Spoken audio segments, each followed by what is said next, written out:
अगर मैं कहूँ कि इंडिया और रशिया मिलकर दो बड़े ट्रेड कॉरिडोर्स बना रहे हैं जो कि क्वाइटली पूरे यूरेशिया का मैप रीड्रॉ कर रहे हैं और चाइना पर इंडिया की डिपेंडेंसी को सिस्टेमेटिकली कट कर रहे हैं, तो शायद ये कहना गलत नहीं होगा। इसमें पहला कॉरिडोर है INSTC, international north south transport corridor.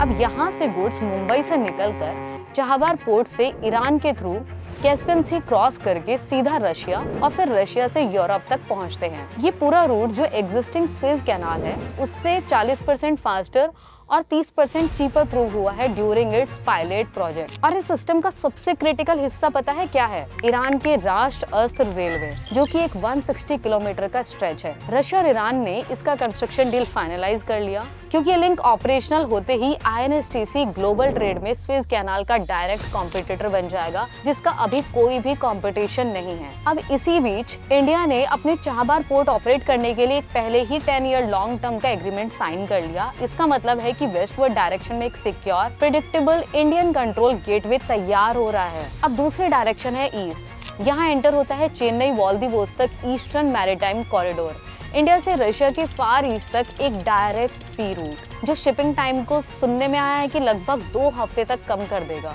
Indian shipping ministry ने खुद से कंफर्म किया है कि कॉरिडोर ऑपरेशनल है और उस पे ऑलरेडी कार्गो मूवमेंट हो चुका है। ग्राउंड लेवल पर भी काफी हद तक काम चल रहा है और पार्लियामेंट के डॉक्यूमेंट्स में ये क्लियर मेंशन है कि फिजिबिलिटी स्टडीज चल रही है और इंडिया अपने पोर्ट्स की कैपेसिटी को लगातार अपडेट करने में लगा हुआ है, ताकि ये जो कॉरिडोर है ये सिर्फ मैप पर ही नहीं बल्कि प्रैक्टिकल रियलिटी में भी फुल स्केल ऑपरेट कर सके। जब ये दोनों कॉरिडोर्स वेस्ट और ईस्ट इंफ्रास्ट्रक्चर लेवल पर शेप लेंगे तब यहाँ पे समझ आता है कि असली स्ट्रैटेजी क्या है। अब समझते हैं हम असली स्ट्रैटेजी। ऑफिशियली कोई इसको एंटी चाइना नहीं बोलता, लेकिन रियलिटी में ये एक डी रिस्किंग ब्लूप्रिंट है। चाइना के belt and road corridors Europe तक डोमिनेट करते हैं, ये तो हम सबको पता है।